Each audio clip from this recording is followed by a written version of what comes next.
Salut tout le monde, bienvenue dans cette nouvelle fiche de révision.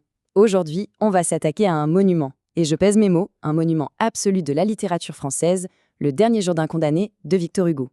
C'est vraiment un incontournable, surtout si on prépare le programme du collège. Donc le but de notre décryptage aujourd'hui, c'est de décortiquer tout ça ensemble. On va vraiment aller à l'essentiel pour que l'œuvre n'ait plus aucun secret pour personne. Allez, c'est parti. Pour faire ça bien, on a découpé notre analyse en 5 grandes parties. D'abord, le romantisme et l'œuvre en elle-même. Ensuite, le parcours de Bicêtre à Paris. En 3, le rôle hyper important de la petite Marie. 4, le style de la folie. Et pour finir, le grand plaidoyer contre la mort.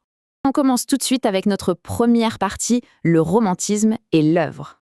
Alors, le livre a été publié en 1829, et il y a un truc super frappant dès le début, l'anonymat total du narrateur. On ne connaît ni son nom, ni son crime. Et c'est fait exprès. C'est ce qui en fait un fameux roman à thèse. En gros, on lit un journal intime complètement inventé, mais qui sert d'arme massive pour argumenter contre la peine de mort. Et n'oublions pas, on est en plein cœur du mouvement romantique du 19e siècle. Ça veut dire quoi ? Eh bien, ça veut dire que l'expression des sentiments est reine. Hugo ne va pas utiliser des arguments froids ou juridiques. Pas du tout. Il utilise l'émotion brute, viscérale. Son but, ce n'est pas de nous faire pleurer sur un criminel en particulier, mais vraiment de nous faire ressentir la souffrance psychologique universelle de n'importe quel être humain qui attend la mort. Ce qui nous amène à notre deuxième partie. De Bicêtre à Paris, une véritable descente aux enfers. Il faut bien comprendre que le parcours du condamné est d'une rigidité implacable. C'est chronologique et ça ne s'arrête jamais. Tout commence à Bicêtre. C'est la prison de l'attente, un endroit super sombre, vraiment oppressant. Ensuite, il y a le transfert dans la fameuse voiture cellulaire, un trajet hyper angoissant qui traverse tout Paris. Et l'étape finale, c'est la conciergerie. C'est là, en plein cœur de la capitale, que vont se jouer les toutes dernières heures. C'est vraiment la machine judiciaire en marche, et rien ne peut l'enrayer. Et d'ailleurs, pendant qu'il patiente interminablement à Bicêtre, l'esprit du narrateur est complètement bouffé par 3 mots qui tournent en boucle, comme un disque rayé, condamné à mort. C'est un peu comme un écho toxique dans sa tête. Pour Victor Hugo, c'est le moment parfait pour pointer du doigt la déshumanisation absolue du système carcéral. L'homme perd toute son identité. Il n'est plus qu'un numéro au milieu des gardiens brutaux, avec, en fond sonore, le bruit complètement glaçant des chaînes. Et ça illustre l'un des contrastes les plus marquants de toute l'œuvre.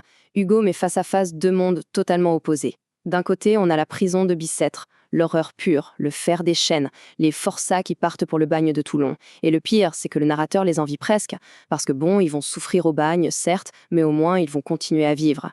Et puis, de l'autre côté, pendant le transfert, le narrateur voit la ville de Paris à travers les barreaux.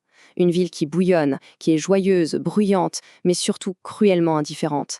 Les gens vivent leur vie normalement et s'en fichent complètement du drame absolu que vit cet homme enfermé dans sa cage. C'est assez choquant de réaliser ça.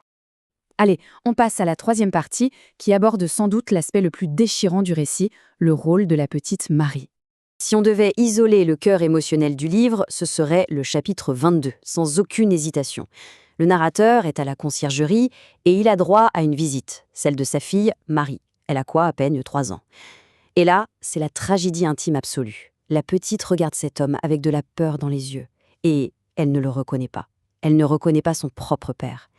L'impact sur le narrateur est un vrai coup de massue psychologique. Ça faisait des semaines qu'il tenait le coup uniquement en pensant à elle. C'était son dernier et unique refuge mental. Et paf, en l'espace d'1 seconde, tout s'effondre. Le point de non-retour de cette scène, c'est vraiment cette phrase. 3 petits mots qui déchirent le cœur. Où est papa ? Hugo se sert de cette innocence tragique pour vraiment retourner l'estomac du lecteur. C'est de l'empathie à l'état pur. Il nous démontre que la peine de mort, ça ne détruit pas juste le coupable. Non, tuer cet homme, c'est arracher un père à son enfant. C'est punir l'innocence même. Franchement, c'est l'argument émotionnel le plus fort de tout le plaidoyer. On enchaîne avec la 4e partie, le style de la folie, ou comment Hugo traduit la panique. Ce qui est dingue techniquement parlant, c'est que l'écriture elle-même devient le reflet physique de la détérioration mentale du narrateur. Au fur et à mesure qu'on approche de la fin, la plume de Hugo change du tout au tout. Les pensées deviennent fragmentées, les phrases sont hachées, hyper courtes. La ponctuation part dans tous les sens, ça se disloque. On sent le temps qui s'accélère, les heures défilent plus vite, le rythme s'emballe complètement et ça nous fait ressentir physiquement la fièvre, la panique de cet esprit qui vrille totalement pendant que le sablier se vide. Et en plein milieu de ce chaos mental, boum, on assiste à une scène d'une froideur hallucinante. Il y a un autre condamné, un jeune qu'on appelle le frioche, qui s'approche et qui réclame la redingote de notre narrateur. Juste comme ça, sous prétexte que, il n'en aura tout simplement plus besoin après l'exécution. L'horreur, non? Cette petite cruauté ordinaire, presque quotidienne en prison, elle montre à quel point la mort judiciaire est devenue une habitude effrayante. La société a tellement mécanisé l'exécution qu'on se distribue tranquillement les vêtements d'un type qui respire encore, comme s'il s'agissait déjà d'un objet inanimé. Ça fait vraiment froid dans le dos. Ce qui nous porte vers notre 5e et dernière partie, le plaidoyer final et les toutes dernières heures. Là, le récit nous force à suivre, étape par étape, la routine glaçante des préparatifs de la mort. Étape 1. La sinistre toilette du condamné. On lui coupe froidement les cheveux, on découpe le col de sa chemise, tout ça juste pour bien dégager la nuque. Étape 2. Le trajet interminable en charrette à travers Paris. Étape 3. Le face-à-face terrifiant avec la foule. Des gens qui hurlent, avides de spectacle, qui réclament la mort avec fureur. Et enfin, étape 4. La vision de la guillotine qui se dresse devant lui. L'horloge sonne 4 heures, c'est la fin du voyage. Et tout ça nous amène à un truc absolument génial sur la réflexion finale. Les tout derniers mots du livre, ce sont juste des supplications incohérentes. Le gars implore qu'on lui donne 5 minutes de plus. Et d'un coup, le texte s'arrête. Net, en plein milieu d'une phrase. C'est fou quand on y pense. En coupant son récit avec une telle violence, est-ce qu'Hugo ne force pas notre propre cerveau à ressentir le coup brutal, mécanique et inhumain de la guillotine? Le couperet tombe sur les mots, exactement comme il tombe sur le cou du condamné. C'est une conclusion juste magistrale. On referme le livre et on reste là, complètement sidéré, en pleine réflexion sur la cruauté de la peine de mort et la valeur de la vie humaine. Voilà qui clôture parfaitement notre décryptage d'aujourd'hui. J'espère vraiment que cette fiche de révision vous aura aidé à bien cerner cette œuvre majeure en toute confiance.